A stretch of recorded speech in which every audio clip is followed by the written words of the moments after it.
11 वर्षीय राहुल तोलारी की लाश एक खेत में मिलती है। पता चलता है कि हाल ही में तुकाराम ने राहुल को एक सेकंड हैंड बिना सिम कार्ड का मोबाइल खरीद कर दिया था, पर लाश के पास से मोबाइल फोन गायब है। क्या राहुल ने अपने मोबाइल फोन से कुछ ऐसा फिल्माया था जो उसे नहीं फिल्माना चाहिए था? पुलिस को अब सुराग मिलता है कि कातिल कोई जान पहचान का है। अब सामने आती है गांव में दो बिरादरियों की दुश्मनी। राहुल तोलारी समाज का बच्चा था जो उस गांव का गरीब वर्ग है, जिनका गांव के अमीर जमींदार नीलचंदी जाति के लोगों से 36 का आंकड़ा रहा है। तोलारी समाज के लोग सुखीलाल तोलारी पर उंगली उठाते हैं, जिसके खेतों में तुकाराम मजदूरी करता था। दूसरी तरफ तोलारी समाज की रोहिणी तोलारी पुलिस स्टेशन के चक्कर काट रही है 2 महीनों से। उसका भाई जितेंद्र तोलारी उर्फ जीतू और उसका पड़ोसी कमलेश तोलारी उर्फ कमलू, ये दोनों सुखीलाल के गोदाम में नौकरी करते थे और 2 महीने से गायब है। प्रवीण ये बताता है कि तुकाराम की पत्नी मालती का अफेयर चलता आया है शरद बागवे नाम के आदमी से, और ये तुकाराम के सामने और उसकी सहमति से हो रहा है। दूसरी ओर गायब हुआ कमलेश तोलारी उर्फ कमलू घर लौट आया है।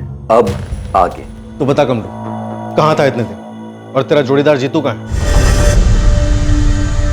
ये सच है कि मेरी पत्नी मालती और शरद बागवे के बीच रिश्ता रहा है मेरे सामने। एक ही रात में पुलिस के हाथ 2 ऐसे एंगल्स लगे थे जो अब तक उनकी रडार में आए ही नहीं थे। एक, कमलू 4 महीने गायब रहने के बाद खुद घर लौट आया था, तो क्या सुखीलाल पर लगा आरोप सही नहीं था? और जीतू क्यों नहीं लौटा था? दूसरी चौंकाने वाली लीड थी तुकाराम तोलारी की पत्नी मालती का शरद बागवे के साथ अफेयर। कौन था ये शरद बागवे? और तुकाराम की पत्नी मालती और इस शरद का अफेयर तुकाराम के सामने क्यों हो रहा था? वो हमारे घर की हालत काफी खस्ता हुई थी, मरम्मत करवानी थी। तेरी छत तो दम तोड़ रही है तुकाराम। प्लास्टरिंग के साथ में छत का भी काम करा ले।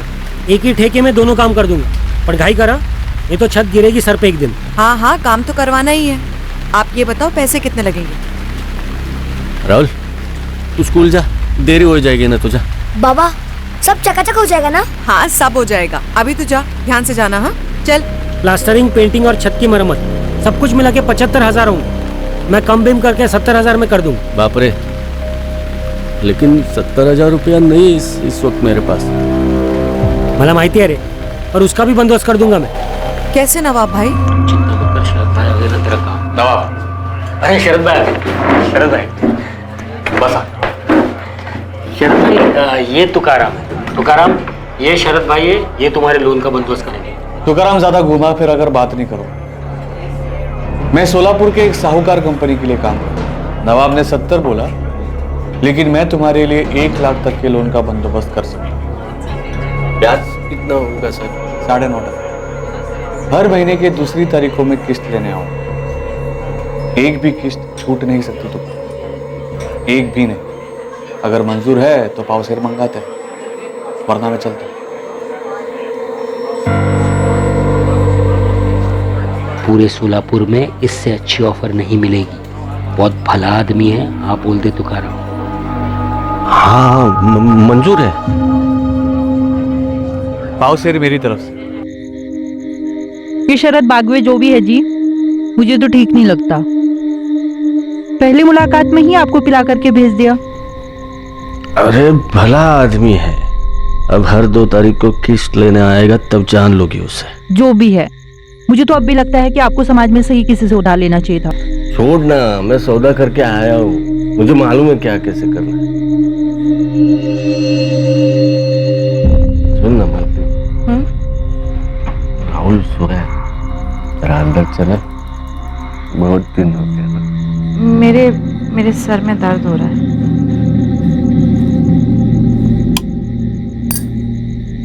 अगले दिन से घर काम शुरू हो गया और 1 हफ्ते में पूरा हो गया, और फिर 2 तारीख भी आ गई।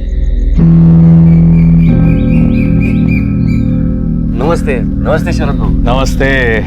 काम पूरा हो गया? हाँ जी, हो गया। हाँ।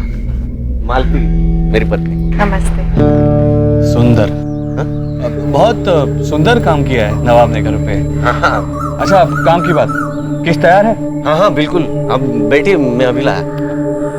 चाय वगैरह? जरूर। अच्छा सुनो मालती, जी तुम्हारे लिए मेरे घर के है, मैं हर नए घर में देता हूं, रख लो। अच्छे लग रहे तुम्हारे हाथों में। मेरी पीठ पीछे क्या और कब शुरू हुआ मुझे नहीं पता चला साहब। मेरा एक ही मकसद था, ज्यादा से ज्यादा मेहनत करूं, पैसे बचाऊं, ताकि मैं मेरे राहुल को कुछ अच्छा बना सकूं। अरे बाबा देखिए ना, शरद काका मेरे लिए क्या लाए। बहुत ही बढ़िया किताब है। अरे वाह। और उनके मोबाइल में बहुत सारे गेम्स हैं। हाँ? और उन्होंने मुझे खेलने भी दिया। बढ़िया है, बढ़िया है। मालती, किश्त दे दी ना ठीक से? हाँ। ये शरद भाऊ हर बार ही फूल ले आते हैं। और हर बारी मेरे लिए भी कुछ लाते हैं। हाँ? बाबा एक पुराना फोन खरीद के दो ना बाबा, सिर्फ गेम्स के लिए। अभी नहीं बेटा, पहले ही शरद भाऊ की सारी किश्तें पूरी होने दे, उसके बाद ला दूंगा, ठीक है? पक्का? हाँ रे बाबा पक्का। अब एक गिलास पानी पिलाएगा बाबा को? हाँ। जा। 12 में से 6 किश्तें पूरी हुई थी, सब ठीक ठाक चल रहा था। कम से कम मुझे तो ऐसे ही लगा था।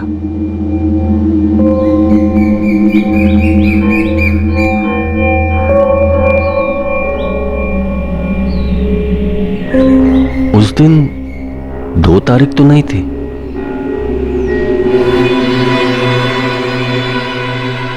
जी किया था दोनों के टुकड़े टुकड़े कर दूं वही के वही।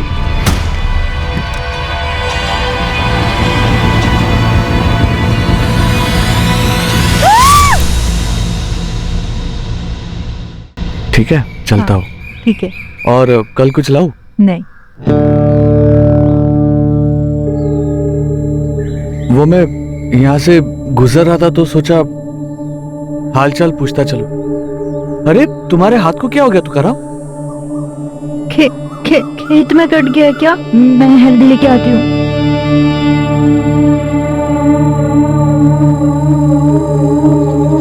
तुकाराम, आज रात को 8 बजे मिल मुझे ठेके पर।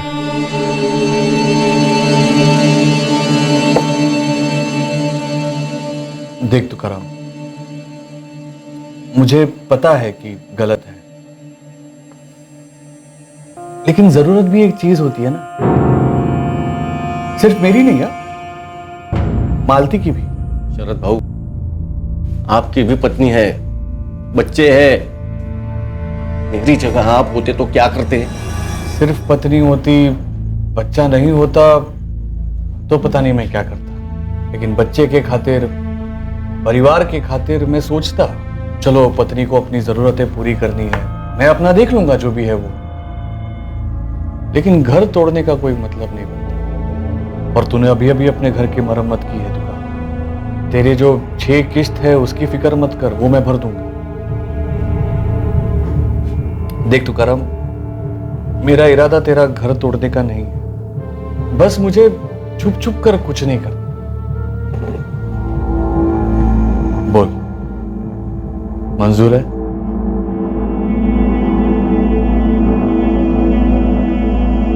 घाव संभाल, अभी नया है, थोड़े दिन में भर जाएगा। लालच था, मजबूरी थी, डर था, पता नहीं क्या था, शायद सब था, पर मैंने मेरी पत्नी और उसके प्रेमी का रिश्ता कबूल कर लिया।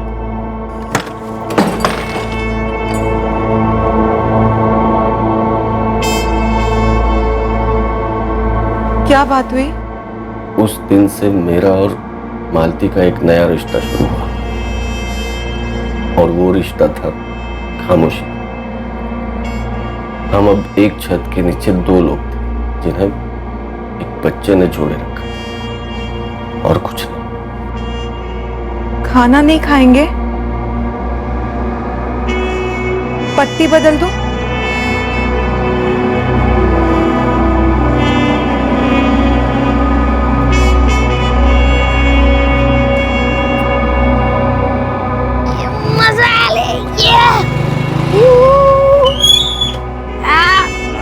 मजा आली काका। मजा आली? हाँ, अगली बार तुझे और दूर ले जाऊंगा और एक दिन तुझे चलाना भी सिखाऊंगा, ठीक है? बाय काका। बाय। थोड़े ही दिनों में एक आदत सी हो गई, सिर्फ राहुल के बारे में सोचना, सिर्फ उसके लिए जीना।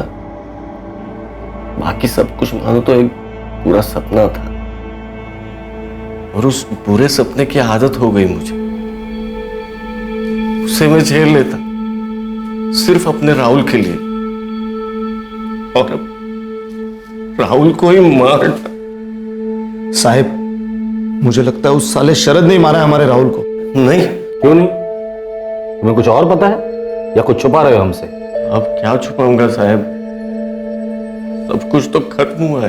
कुछ नहीं खत्म हुआ है। जब तक राहुल का कातिल नहीं मिलता हमारे लिए कुछ भी खत्म नहीं हुआ है।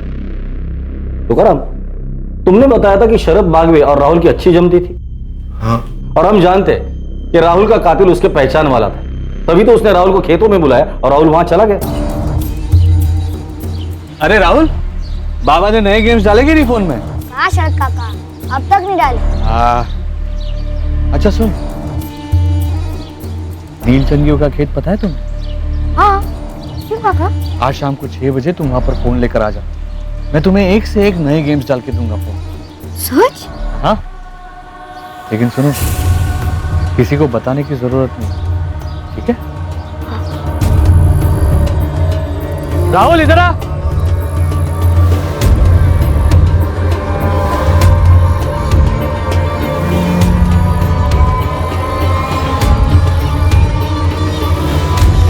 ला फोन दे, मैं गेम्स डाल देता हूं।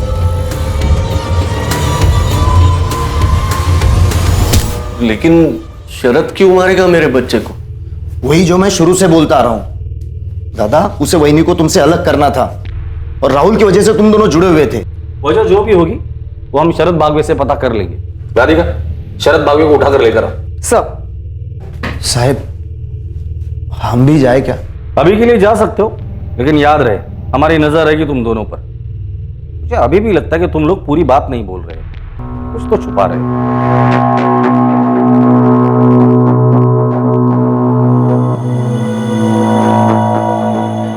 क्या बोला कमलू ने? कह रहा है कि वो भागा ही नहीं था। भागा नहीं था तो कहां था पिछले 4 महीने से? और तेरे बाप ने मिसिंग कंप्लेंट क्यों दर्ज की? साहब, उस सुखीलाल नीलचंदी के घर चोरी हुई, तब आप लोगों ने मुझे बेकार में इतना तोड़ा। उसके बाद मेरे खिलाफ कुछ साबित नहीं हुआ, लेकिन सुखीलाल के गोदाम में काम करने के लिए मन नहीं कर रहा था साहब। इस गांव से ही बाहर निकलना चाहता था, इसलिए मैं दिल्ली चला गया। क्या काम कर रहा था दिल्ली में? कहां काम कर रहा था? पहाड़गंज में एक ढाबा है, रोलीदा ढाबा, वहां बैटरी का काम कर रहा था। ऐसा कितना बिजी था जो घर पे एक भी फोन नहीं कर सकता था तू? और पिछले 4 महीने से तेरा फोन भी स्विच ऑफ था। साहब, वहां जाते मेरा फोन खराब हो गया, टाइम ही नहीं मिला रिपेयर करने के लिए। आपको नंबर देता हूँ ढाबे का, पूछ लीजिए रोली सेठ से। नंबर लिख। तो वापस क्यों लौटा? अब वापस नहीं लौटा हूँ साहब, 1 हफ्ते की छुट्टी पर आया हूँ। और तेरा जोड़ीदार जीतू, वो भी उसी ढाबे पे काम कर रहा था, उसे भी छुट्टी नहीं मिली, उसका फोन भी खराब था पिछले 4 महीने से। मुझे नहीं पता साहब जीतू कहाँ है, मैं अपने से अकेले गया था दिल्ली, पिछले 4 महीनों से उससे बात तक नहीं हुई मेरी। लगता पिछली बारी तुम दोनों की ठीक से खातिरदारी नहीं की थी हमने। तुझे क्या लगता है हम लोग इतने मूर्ख हैं तो तेरी बातों में आ जाएंगे? हाँ साहब, मैं झूठ नहीं बोल रहा हूँ साहब, मुझे नहीं पता जीतू कहाँ है।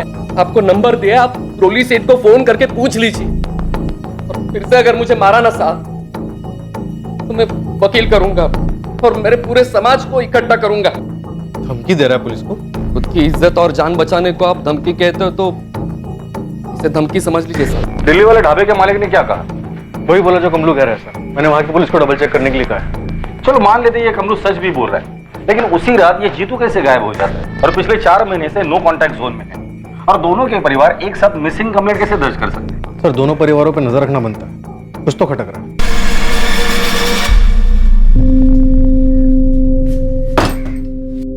क्या हुआ पुलिस स्टेशन में? रात भर थे आप? कुछ नहीं हुआ, उन्हें तुम्हारे और शरद भाव के बारे में पता चला। क्या? हाय देवा, कैसे? भले जितना इत्र लगाओ, बदबू को कौन रोक सकता है?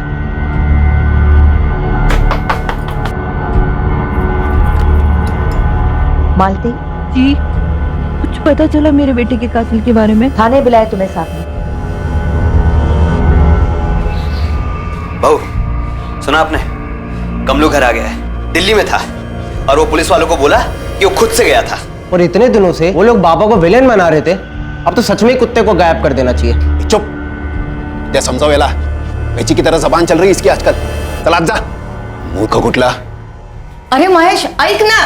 अरे बेटा सुन। रोजी तू, उसका क्या, वो भी लौटा है? कमलू, पुलिस ने जीतू के बारे में कुछ बताया? वो मुझे कुछ क्यों बताने लगे? सिर्फ जीतू के बारे में कुछ आड़े टेढ़े सवाल किए जा रहे थे। सर आप हमसे ऐसे सवाल क्यों पूछ रहे हो जिनके जवाब आप पता कर चुके हो? क्योंकि हर मुंह से निकला हुआ जवाब एक नया सच होता है शरद बागवी। पिछले 1 साल से तुकाराम तोलारी की बीवी मालती के साथ तुम्हारा अफेयर चल रहा है। जी।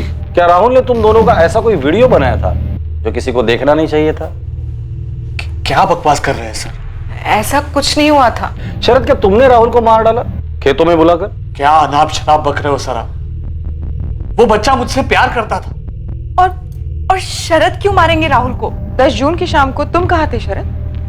सर मैं मालती के साथ था, उसी के घर। शरद जी, आप जरा बाहर देख के आएंगे क्या कि राहुल आ गया कि नहीं? 1 घंटे पहले आ जाना चाहिए था। मालती, अगर मैं अभी बाहर जाऊंगा तो लोग देख लेंगे। हाँ ठीक बात है, मैं चली जाती हूँ, देख के आती हूँ। आप अंधेरा हो जाए तो निकल जाइएगा। हाँ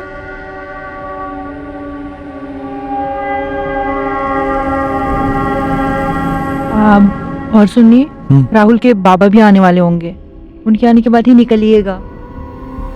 मैं आती हूँ। मैडम, मैं वहां आधा घंटा बैठा रहा, फिर तुकाराम वहां आया। नमस्ते शरद बाबू, ये राहुल और मालती कहाँ है?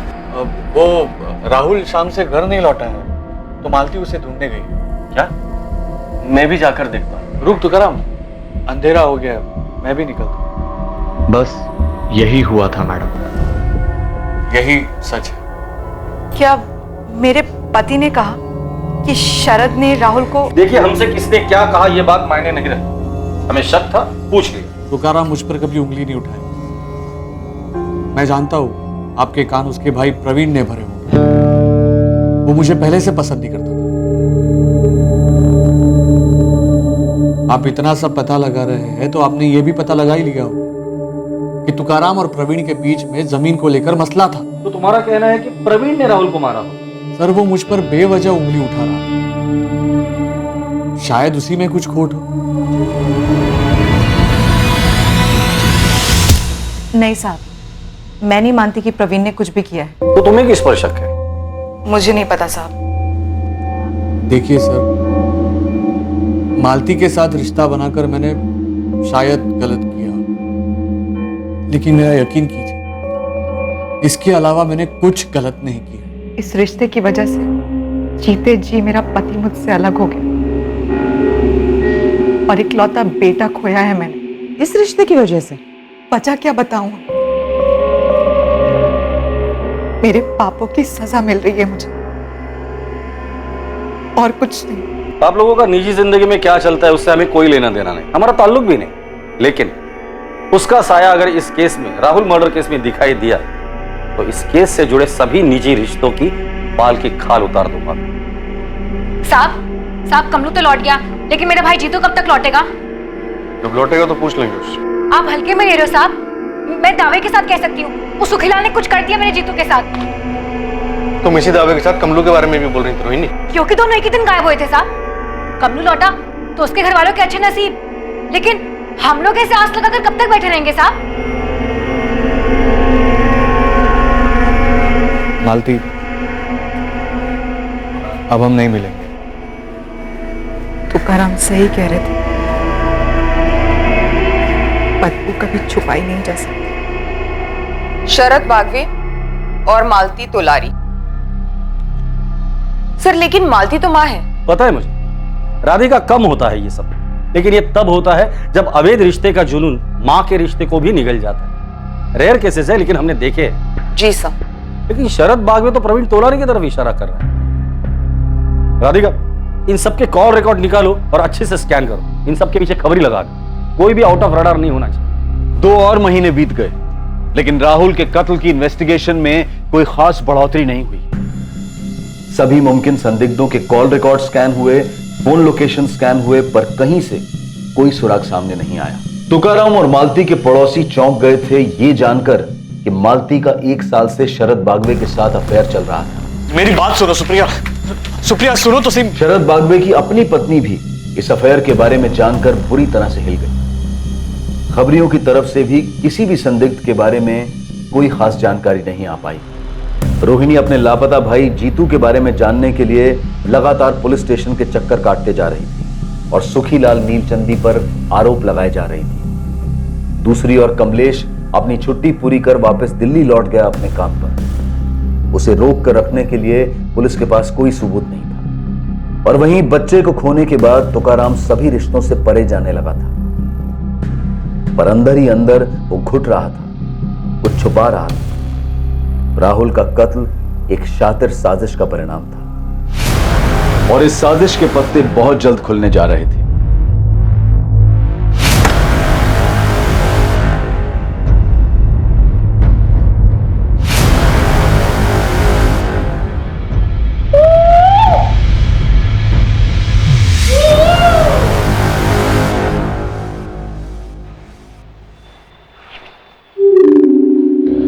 विलास सर, अरे कमलेश का फोटो उतारो यहां से। बंदा लौटा, खुद से गया था, उसकी मिसिंग कंप्लेंट क्लोज की है। उतारो। जी सर। मेरे भाई की फाइल क्लोज कब करेंगे साहब? जैसे कमलेश खुद से लौटा और अपनी फाइल क्लोज करवाई, हमारा मानना है तुम्हारा भाई भी जल्दी लौटेगा और उसकी फाइल क्लोज होगी। देखिए सर, आपने बड़ी चालाकी से उस सुखीलाल को हमारी बिरादरी के बच्चे राहुल के कत्ल के केस से तो बचा लिया होगा, लेकिन मैं उसे मेरे भाई के केस से इतनी आसानी से बचने नहीं दूंगी। हाँ मुकुल बोल। मालिक एक टिप है, जल्दी बोल। आपका ये राहुल मर्डर केस और जीतू मिसिंग केस जुड़े हुए हैं, आप मिल सकते हो? ठीक है, 10 मिनट दे। रोहिणी, हमें लगता है तुम्हारे भाई की फाइल जल्दी क्लोज होने वाली है। क्या हुआ साहब? क्या केस सुखीलाल ने मेरे भाई के साथ? साहब मैं भी आ रही हूँ आपके साथ। तुम अभी घर जाओ, हमें हमारा काम करने दो। साहब उसका नाम माया है, माया तोलारी, 5वीं पास, मेरे बहन के साथ स्कूल में पढ़ती थी। देख मुकुल, जान पहचान दोस्ती एक अलग बात है, लेकिन मैं तुझे नहीं बता सकती कि वहाँ क्या हुआ था। हमारी बिरादरी के लोगों ने ना मिलकर भगवान की कसम खाई थी कि कोई भी बात बाहर नहीं जाएगी। बच्चे तो भगवान का रूप होते हैं ना माया, और एक बच्चे का कत्ल हुआ है, वो भी तेरी बिरादरी का था। लेकिन तू समझ क्यों नहीं रहा है? मैं नहीं बता सकती कि वहाँ क्या हुआ था। कहाँ क्या हुआ था? वो जिस दिन राहुल का मर्डर हुआ था, उसके दूसरे दिन उसके घर पे समाज की मीटिंग हुई थी। क्या मीटिंग? पर तू कह रहा था जीतू मिसिंग केस और राहुल मर्डर केस आपस में जुड़े हुए, कैसे? माया मेरे को बताई, मैं आपको बताऊंगा। आप सुखीलाल से पूछेंगे, तुकाराम से पूछेंगे, अब डायरेक्ट उठा के पूछ लो ना साहब। मैं तो पहले से बोल रहा था ये जात बिरादरी का झोल है। सुनिए सुनिए, उठिए, पुलिस आई है, उठिए, पुलिस आई है।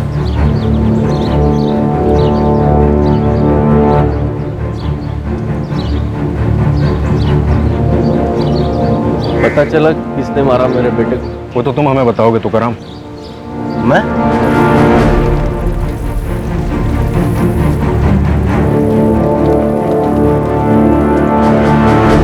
तुकाराम, 11 जून को दोपहर को तुम्हारे घर पर मीटिंग हुई थी तुम्हारे तोलारी समाज की। जी, उसके एक दिन पहले तक मेरा राहुल जिंदा था और आज हम उसी के कातिल को ढूंढ रहे हैं। उस मीटिंग में क्या हुआ था वो बताओ ना।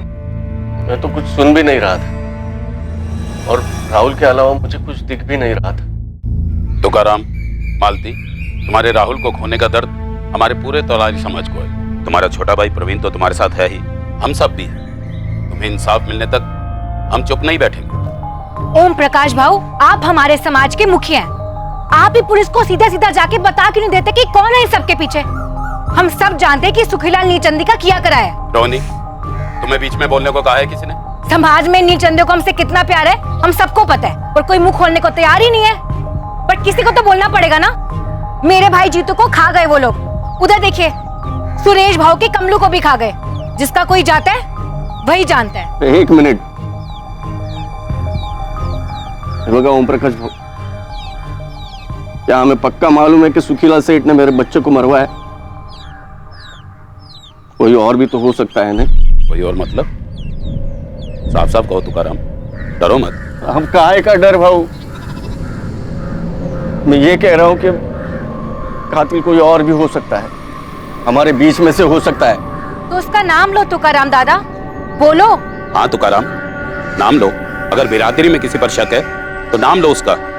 हम सब भगवान की कसम खाते हैं, जो बात यहाँ हुई है वो बाहर नहीं जाएगी। कसम खाओ। कसम है, कसम है। लेकिन अगर किसी का नाम नहीं लेने वाले तो अपनी बिरादरी का नाम तो ना ही लो। बेकार में वो नील चंदी और पुलिस वालों को मौका मत दो हमारे लोगों को परेशान करने का। मुआवजा कितना मिला? क्या?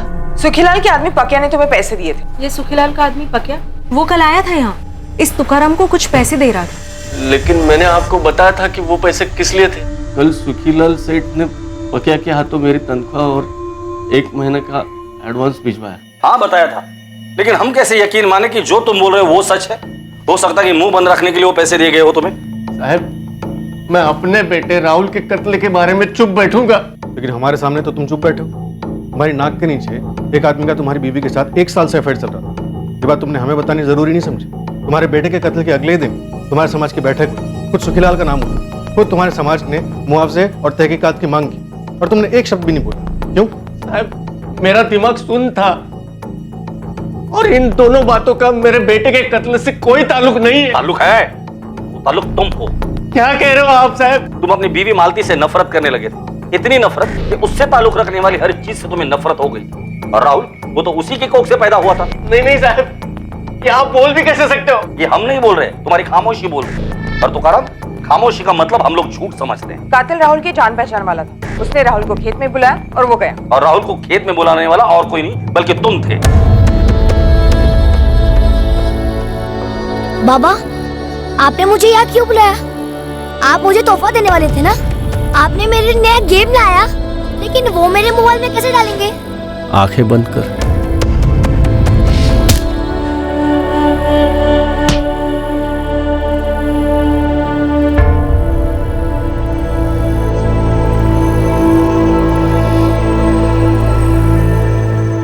मेरे राहुल को मैंने मारा। मैंने मारा राहुल को साहब। आप कैसे बोल सकते हो साहब? साहब, मैं कैसे मारूंगा मेरे राहुल को साहब? साहब, मैंने आपको बताया था ना, राहुल से कितना प्यार है मुझे। साहब, आप ये क्या कर रहे हो?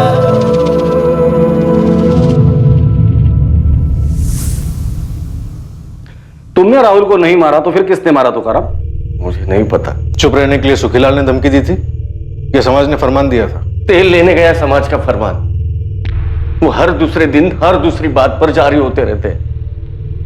ये मत करो, वो मत करो, इसे न मिलो, उसे मिलो। फरमान तो मुझे जीतू कमलू के वक्त भी मिला था। जीतू कमलू के वक्त?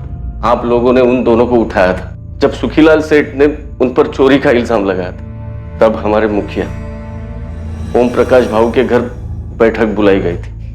वैसे मैं कभी जाता नहीं हूं बैठकों में, पर उस दिन खास मुझे बुलाया गया था। यहाँ मौजूद कुछ लोग नील चंदियों को अपना आका मानते हैं, उनके जुल्मों के बावजूद उनकी चाकरी करते हैं। मैं तो कहूंगा उनके टुकड़ों पर पलते हैं। उन्हें यह चेतावनी है कि खबरदार, खबरदार, अगर सुखीलाल के यहाँ उन्होंने मजदूरी की, उसने बेबुनियाद हमारे जीतू और कमलू पर उंगली उठाई है। चोर कहा है उन्हें?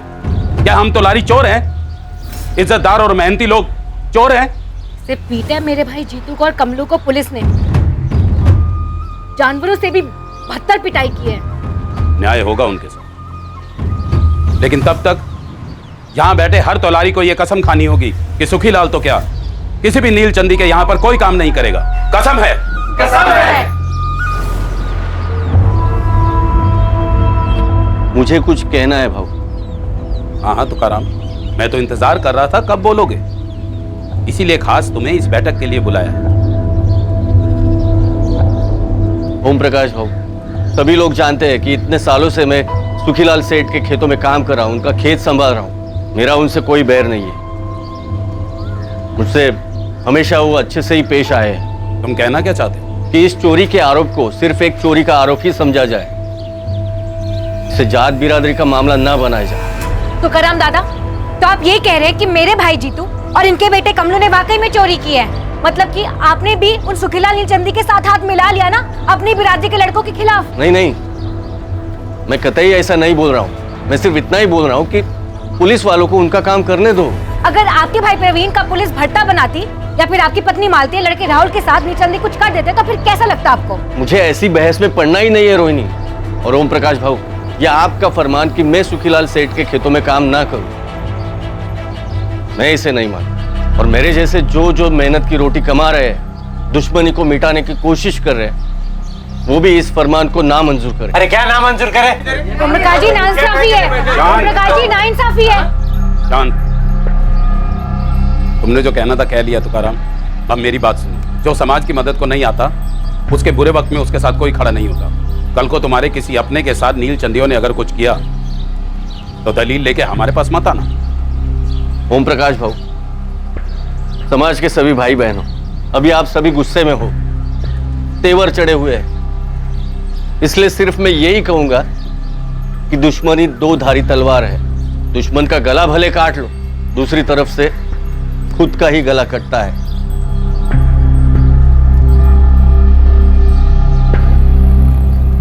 फालतू का फरमान था साहब, कुछ लोगों ने नहीं सुना। कुछ लोग छुप छुप के काम करते रहे और खुद जीतू और कमलू छूटने के बाद वही सुखीलाल सेठ के यहाँ काम करते रहे और 6 महीने बाद गायब हो गए। मुझे नहीं पता वो गायब हो गए या खुद से ही गए या क्या हुआ।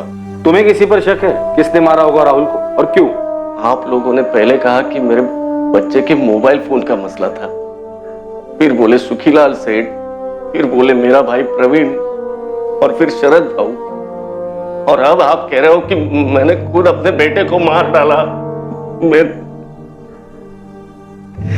थक गया हूं साहब, थक गया हूं मैं। मुझे मेरे राहुल के पास जाना है साहब।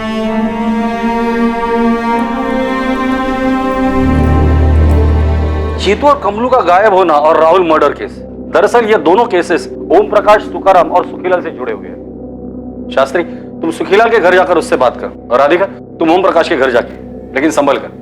ध्यान रहे कि ये दोनों अपने अपने समाज की अगुवाई करते हैं।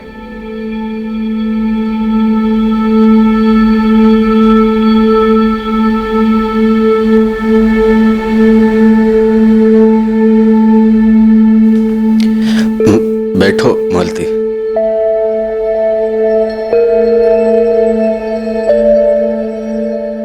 पता है मालती, आज पुलिस थाने में उन्होंने क्या कहा? क्या? बोले मुझे तुमसे इतनी नफरत है कि मैंने वो नफरत तुम्हारे बेटे राहुल पर निकाली। मैंने राहुल को मार डाला मालती, ऐसे बोले। कीड़े पड़े उन्हें। आपके जैसा पिता इस दुनिया में नहीं है। लेकिन मैं एक अच्छा पति नहीं बन सका। और मैंने जो रेखा पार की उसकी माफी इस जन्म में नहीं है। पर आपने बड़ा दिल रखा। क्या बड़ा दिल? मैंने लालच की रेखा पार की थी। मुझे भी इस जन्म में कोई माफी नहीं है, लेकिन बेटा हम दोनों ने खोया है। उम्मीद करते हैं जहां भी होगा हमें माफ कर देगा।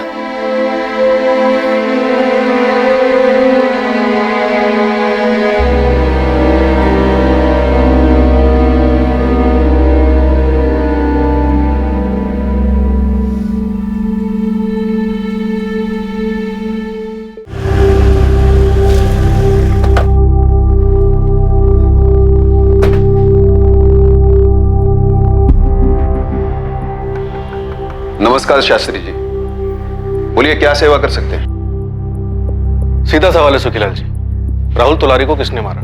सुखीलाल नीलचंदी के खिलाफ सबूत इकट्ठा करना आपका काम है मैडम, लेकिन एक बात जरूर कहूंगा दावे के साथ, मेरी बिरादरी से ऐसा कोई नहीं है। अरे कोई अपनी बिरादरी के बच्चे को कैसे मारेगा? बच्चा तो मारा गया है ओम प्रकाश जी, और सुखीलाल के खिलाफ हमें कोई सबूत भी नहीं मिला। जीतू और कमलू के केस में भी नहीं, और कमलू तो लौट आया है। वही तो बात है, दोनों केसेस में जानबूझकर मेरा ही नाम लिया गया है। कोई बच्चा भी बोलेगा। ये उन्हीं के बिरादरी में से किसी की चाल है। पर राहुल को सच में मारा गया सुखीलाल जी? खास मुझे बदनाम करने के लिए उस बच्चे को बलि का बकरा बना दिया गया होगा। नामुमकिन। लेकिन अगर ऐसा है तो मैं आपको जबान देता हूं, हमारे समाज से आपको पूरी मदद मिलेगी उस गद्दार को ढूंढने में। लेकिन वो मिलेगा नहीं, क्योंकि ऐसा कोई है ही नहीं।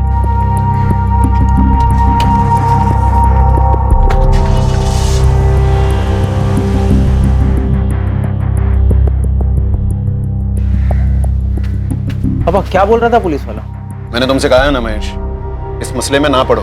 ये मसला मुझे विरासत में मिला है बाबा, जैसे आपको और दादाजी को मिला था। इसलिए मुझे जानना है कि हो क्या रहा है। अभी तक इस केस में क्या हुआ था और क्या हो रहा था, इस पर इन्वेस्टिगेशन की पकड़ पक्की नहीं रही थी। लेकिन बहुत जल्द इन्वेस्टिगेशन की गुलेल का निशाना सही जगह पर लगने जा रहा था और खुलने वाले थे कुछ ऐसे पत्ते जिनके बारे में अब तक किसी को भनक नहीं थी। सर, मैंने इस ओम प्रकाश का बैकग्राउंड निकलवाया, उसका ट्रैक रिकॉर्ड क्लीन है, लेकिन अपने बिरादरी में थोड़ा शोर ड्रामा करता रहता है, पर ले देकर शांति बनाए रखा है। सुखीलाल के बारे में भी यही पता चला है सर। बच्चा तुकाराम और मालती ने खोया, जो इस वक्त हमारे संदिग्ध नहीं है।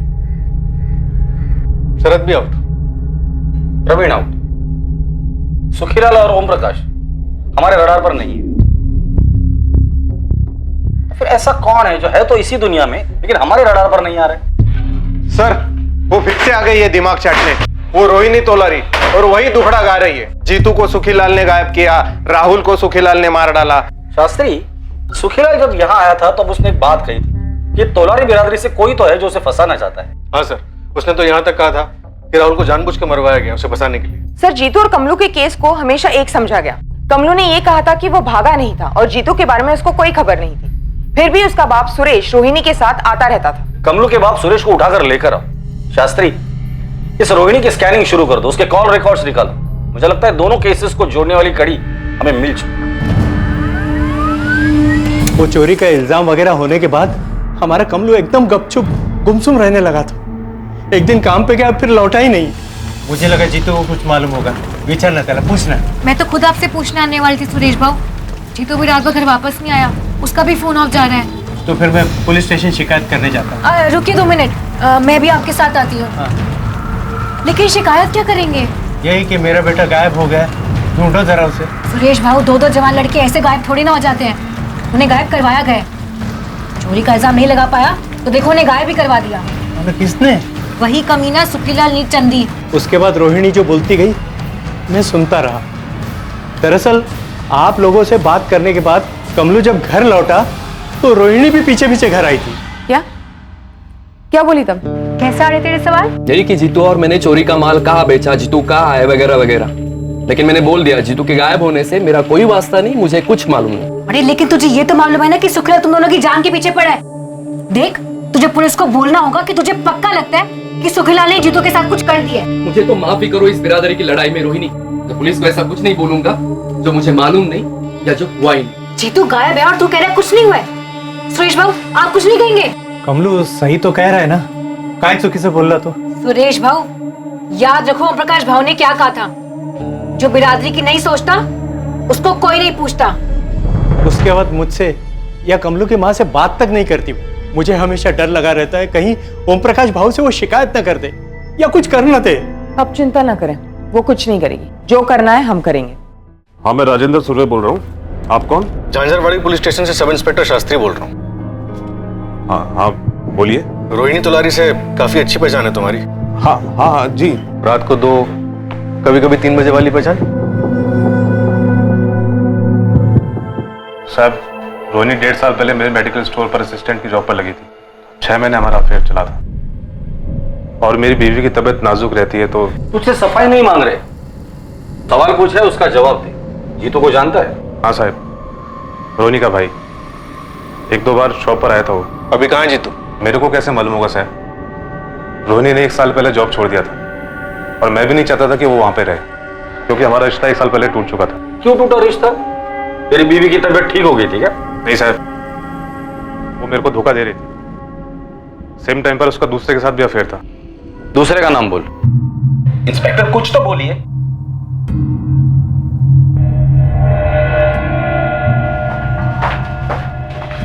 नहीं है सर। आप बताएंगे आप मेरे बेटे को ढूंढ क्यों रहे हैं? आपका बेटा 18 साल का हो गया? नहीं, अभी 2 महीने बाकी हैं। बच्चा है वो। आपके बिरादरी की रोहिणी तोलारी के साथ आपके बच्चे का 1 साल से चक्कर चल रहा है। और हमें शक है कि रोहिणी का हाथ है राहुल के मर्डर में, और शायद आपके बेटे का भी। ओम प्रकाश जी, आपका नाम अच्छा है, आप काम भी अच्छा कीजिए। बताइए, आपका बेटा विनीत कहाँ मिलेगा? वो कभी कभी हमारे खेत वाले पुराने मकान में जाता है अपने दोस्तों के साथ।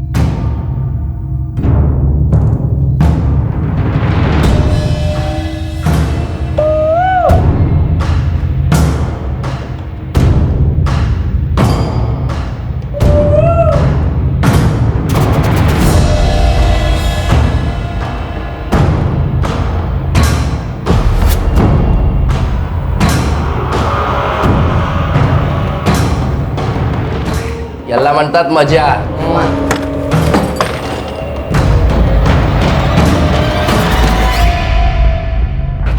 जितेंद्र तोलारी उर्फ जीतू, 6 महीने से तेरी बहन ने हमारा सर खा के रखा था। कहाँ है जीतू, कहाँ है जीतू? अब हम तुम तीनों का सर खाएंगे। ले चलो। साहब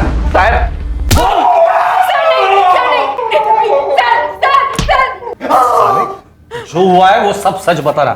कुछ भी छुपाया ना तो मुंह में एक भी दांत नहीं रखूंगा, तेरी सारी हड्डियां तोड़ दूंगा। बोल। तू भी समझी? पता नहीं साहब। अबे कब तक वही वही थके हुए गेम खेलता रहेगा? अब क्या करो विनीत दादा, जो है वही खेल रहा हूँ। सुन, आज शाम को 6 बजे नीलचंदी के खेत के अंदर मिल। एक आदमी है जो तुझे नए नए गेम डाल कर देगा, वो भी फोकट में। फोकट में? हाँ, लेकिन तू किसी को बोलना मत कि वो और मैं तुझे मिल रहे करके। अगर तू किसी को भी बोलेगा तो पूरा सारस गांव पीछे पड़ जाएगा कि हमें भी दो, हमें भी दो। खा देवाची शपथ की किसी को नहीं बोलेगा। ठीक है, फिर शाम को 6 बजे। ये जीतू का गेम डाल के देने वाले?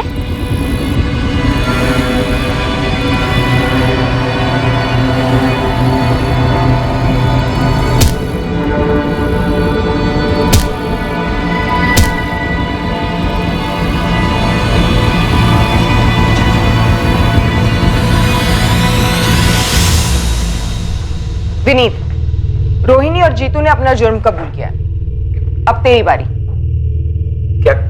क्या किया इसने मैडम? और ये जीतू और रोहिणी ने क्या कबूल किया है? विनीत, बताओगे नहीं अपने पापा को? अरे क्या किया है तूने? क्या किया है? सुखीलाल को फंसाने के लिए तुमने राहुल को मरवाया? सुखीलाल ने मेरे भाई को चोर कहा, उसे खूब पिटवाया, और फिर जब कमलू गायब हुआ तो मुझे लगा ये मौका अच्छा है। जीतू, जीतू उठ ना, जीतू जल्दी उठ। कमलू कल रात से गायब हो गया, कहीं भाग गया होगा। तू भी कुछ दिन के लिए गायब हो जा। मैं सुखीलाल नीलचंदी के खिलाफ शिकायत दर्ज करने वाली हूँ। सबको लगेगा उसने तुम दोनों को गायब करवा दिया है, फिर देखना उसकी खैर नहीं। समझ गया ना? चल जल्दी कर, अब क्या सोच रहा है, जल्दी कर। लेकिन जब तुकाराम ने साथ देने से मना किया तब मेरी सुलग गई। मुझे उसे सबक सिखाना था।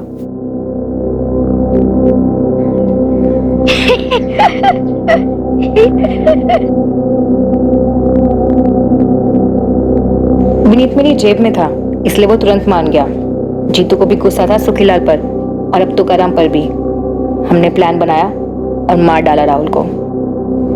एक दूसरे बिरादरी के आदमी को बदनाम करने के लिए तुमने अपने ही बिरादरी के 11 साल के बच्चे को मार डाला ताकि दोनों बिरादरियों में झगड़ा हो जाए। सिर्फ